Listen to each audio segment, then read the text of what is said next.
ইসরায়েলে বার্সিসা নামে একজন পরহেজগার ব্যক্তি ছিলেন। তিনি একনিষ্ঠভাবে আল্লাহ তাআলার ইবাদত করতেন। তিনি অনেক কোমল হৃদয়ের অধিকারী ছিলেন, আর সেই সাথে ছিলেন অনেক জ্ঞানী একজন ব্যক্তি। যেমন বর্তমান সময়ে তাকে শাইখ উপাধি দিয়ে ডাকা হতো, তাতে কোনো সন্দেহ নেই। তার সমসাময়িক স্থানীয় লোকজন তাকে সম্মান করত। তাদের সবার নিকটই তিনি ছিলেন সুপরিচিত এক মুখ। তার বাসভূমি ছিল বিশাল আয়তনের, দেয়াল ঘেরা। ইবাদত করার নিজস্ব একটা ঘর নির্ধারিত ছিল, যা বর্তমান সময়ে ছোটখাটো একটা মসজিদের মতো, যেখানে সে দিনরাত আল্লাহ তাআলার ইবাদত করত।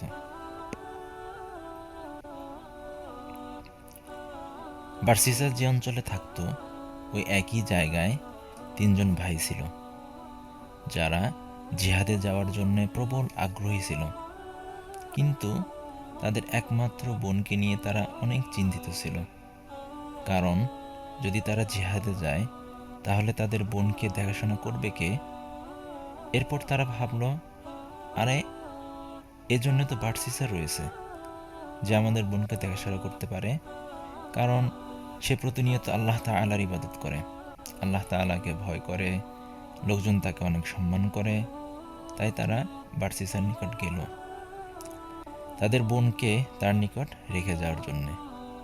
তারা বার্সিসাকে বলল, বার্সিসা, আমরা জিহাদে যেতে চাই, তাই আমরা ভাবছিলাম আমাদের অনুপস্থিতিতে তুমি কি আমাদের একমাত্র বোনকে দেখাশোনা করতে পারবে?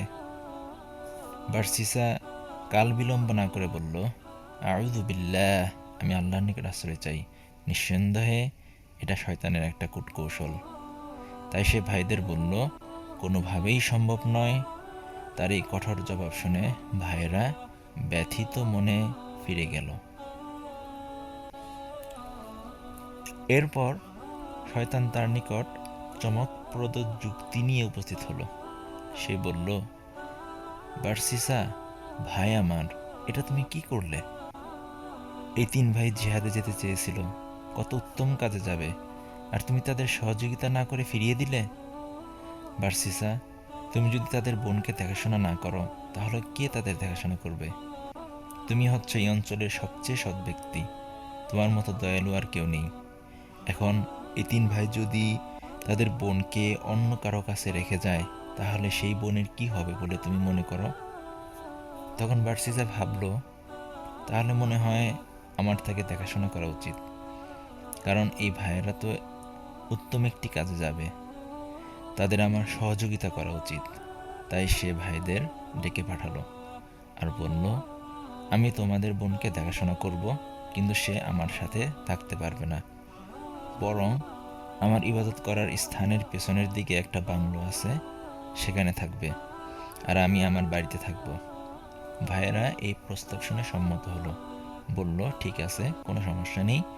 আর এরপর তারা তাদের বোনকে রেখে জিহাদে চলে গেল।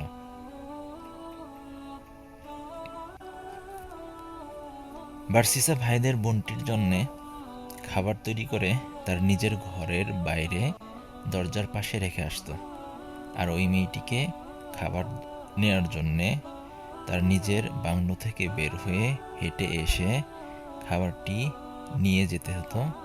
আবার খাওয়া শেষ হলে খালি পাত্রটি রেখে যেতে হতো। বার্সিসা মেয়েটির সাথে দেখা করতো না, কারণ সে আল্লাহকে ভয় পেত। এভাবে কিছুদিন অতিবাহিত হওয়ার পর শয়তান এসে বার্সিসাকে বলল, দেখো বার্সিসা, তুমি খাবার তৈরি করে তোমার দরজার পাশে রেখে দাও, আর মেয়েটিকে এই পথ হেঁটে এসে খাবার নিয়ে যেতে হয়। লোকজন তো মেয়েটিকে দেখবে, এটা তো ফিতনা, অনেক সমস্যা তৈরি হবে। কাজে আমি মনে করি উত্তম হবে যদি তুমি খাবার তৈরি করে মেয়েটির দরজার পাশে রেখে আসো। বার্সিসার কাছে শয়তানের এই যুক্তি যথোপযুক্ত মনে হলো, তাই সে খাবার তৈরি করার পর মেয়েটির দরজার পাশে যেয়ে দরজায় কড়া নেড়ে খাবার রেখে দ্রুত চলে আসতো। এভাবে কিছুদিন গেল। তারপর শয়তান আবার যুক্তি দিল, আরে এখনও তো মেয়েটিকে দরজা খুলে বাইরে এসে খাবার নিয়ে যেতে হয়, লোকজন তো দেখে ফেলবে, ফিতনা তৈরি হবে। তার চেয়ে বরং তুমি খাবার নিয়ে তার ঘরে রেখে আসো। এভাবে কিছুদিন যাওয়ার পর শয়তান বার্সিসাকে পরামর্শ দিল, দেখো মেয়েটি কত অসহায়, তার ভাইয়েরা তার সাথে নেই, সে কারোর সাথে কথা বলতে পারে না, কারোর সাথে দেখা করতে পারে না, সে কত একা। কাজেই তুমি খাবার নিয়ে যখন যাবে তখন খাবার রেখে চলে না এসে তার সাথে কথা বলো। আর তুমি যদি না করো তাহলে দেখবে একসময় মেয়েটি ঘর থেকে বাইরে বের হয়ে এসে অন্য কারোর সাথে কথা বলবে, ফিতনা তৈরি হবে।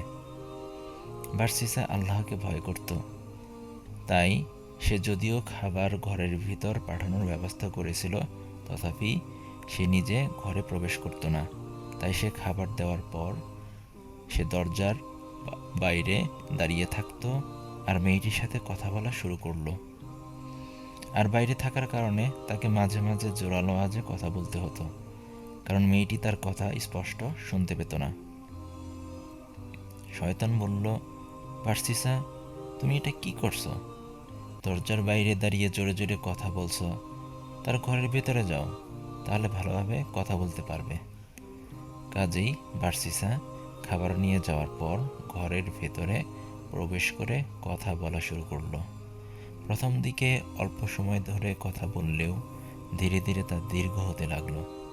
এরপর কথা বলার পর সে মেয়েটিকে দেখতে চাইল, এক সময় সে মেয়েটিকে স্পর্শ করতে চাইল, আর এরপর যা হবার তাই হলো, সে মেয়েটির সাথে জিনা করে ফেলল, যার ফলশ্রুতিতে মেয়েটি বাচ্চা ধারণ করলো আর নির্ধারিত সময় পর একটি ছেলে সন্তানের জন্ম হলো। এরপর শয়তান বার্সিসার কাছে এসে বলল, যদি ভাইয়েরা এখন ফিরে আসে আর এই ছেলে শিশুটিকে দেখে, তখন তারা কাকে দোষারোপ করবে? তোমাকে, কারণ তুমিই মেয়েটিকে দেখাশোনা করছো। তুমি কিভাবে ছেলে শিশুটির বিষয়টি ভাইদের বুঝাবে? বার্সিসা চিন্তায় পড়ে গেল। সে বলল, তাহলে আমার কি করা উচিত? শয়তান বলল, বার্সিসা, তোমার উত্তম হবে ছেলে শিশুটিকে হত্যা করে ফেলা, আর এভাবে তুমি প্রমাণ দূর করে ফেলতে পারবে। কাজেই বার্সিসা ছেলে শিশুটিকে হত্যা করলো। এভাবে কিছু সময় অতিবাহিত হওয়ার পর শয়তান এসে বার্সিসাকে বলল, তুমি কি মনে করো মেয়েটি যে বিষয়গুলো ঘটেছে সে বিষয়ে সে তার ভাইদের নিকট চুপ থাকবে? বার্সিসা বলল, তাহলে আমি কি করতে পারি? শয়তান বলল, তাকেও হত্যা করো। বার্সিসা ছিল একজন ইবাদতগুজার ব্যক্তি, আর সেই ব্যক্তি জিনা আর দুইটি হত্যা করে ফেলল। এর কিছুদিন পর ভাইয়েরা ফিরে আসলো আর তাদের বোনের কথা জিজ্ঞেস করলো, বার্সিসা, আমাদের বোন কোথায়? সে বলল, ইন্না লিল্লাহি ওয়া ইন্না ইলাইহি রাজিউন, তোমাদের বোন অনেক অসুস্থ হয়ে পড়েছিল আর এরপর সে মারা গিয়েছে। বার্সিসা ছিলেন ধার্মিক ব্যক্তি, সে কখনো মিথ্যা কথা বলে না। তাই ভাইদের বার্সিসার কথায় বিশ্বাস করা ছাড়া আর দ্বিতীয় কোনো উপায় ছিল না।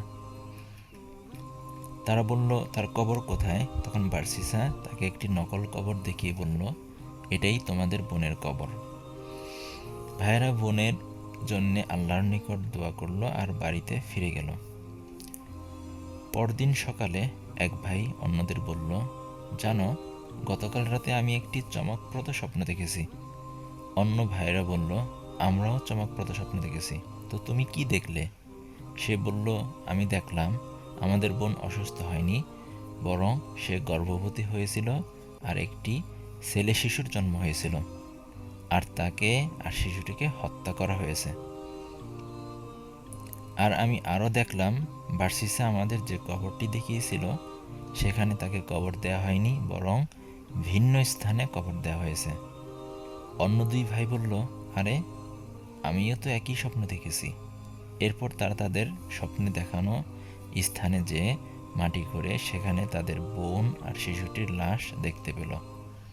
তারা বার্সিসার নিকট ফিরে গেল, বলল, বার্সিসা, তুমি আমাদের নিকট মিথ্যা বলেছ, তুমিই তো আমাদের বোনের সাথে জিনা করেছ, তাকে এবং ছেলে শিশুকে হত্যা করেছ, কাজেই আমরা তোমাকে এখন শাসকের নিকট নিয়ে যাব এই ঘটনাগুলোর বিচার করার জন্যে। শাসকের নিকট যাওয়ার পথে বার্সিসা ভাবছিল, কিভাবে আমার এমন দুর্ভোগ হলো, জিনা, 2টি হত্যা, আর এখন আমাকেই কতল করা হবে। এরপর যখন তাকে শাসকের নিকট নেওয়া হলো, তখন শয়তান একজন মানুষের রূপ ধারণ করে তার নিকট এসে জিজ্ঞেস করলো, বার্সিসা, তুমি কি আমাকে চিনতে পেরেছ? সে বলল, বার্সিসা, আমি শয়তান, এবং আমিই হচ্ছি ওই ব্যক্তি যে তোমার দ্বারা এই ঘটনাগুলো ঘটিয়েছে, আর আমিই হচ্ছে একমাত্র ব্যক্তি যে তোমাকে এই বিপদ থেকে উদ্ধার করতে পারি। বার্সিসা বলল, যে কোনো উপায়ই হোক, আমাকে এই বিপদ থেকে উদ্ধার করো। শয়তান বলল, বার্সিসা, তুমি আমাকে সিজদা করো, আর আমি তোমাকে এই বিপদ থেকে উদ্ধার করব। বার্সিসা শয়তানকে সিজদা করল, আর সিজদা করা ঠিক পর মুহূর্তে শয়তান বলল, তোমাকে ধন্যবাদ, আমার দায়িত্ব শেষ। আর এর কিছুক্ষণ পরেই বার্সিসাকে তার অপরাধের জন্যে শুলে চড়িয়ে হত্যা করা হয়। তার জীবনের শেষ কাজটি ছিল শিরকে আকবর, বা সবচেয়ে বড় শিরক। এবার একটু ভাবুন, বার্সিসা একজন কত বড় সৎ ব্যক্তি ছিল, আর সেই ব্যক্তিই কিনা শেষ পর্যন্ত জিনা, 2টি হত্যা আর শিরকে আকবরে লিপ্ত হয়েছিল। আমি আহ্বান করব, আমাদের নিজেদের ভাবতে হবে আমরা কোন পথে হাঁটছি, কিসের মোহে আর কি হারিয়ে ফেলছি। আল্লাহ তাআলা আমাদের হেফাজত করুন, আমিন।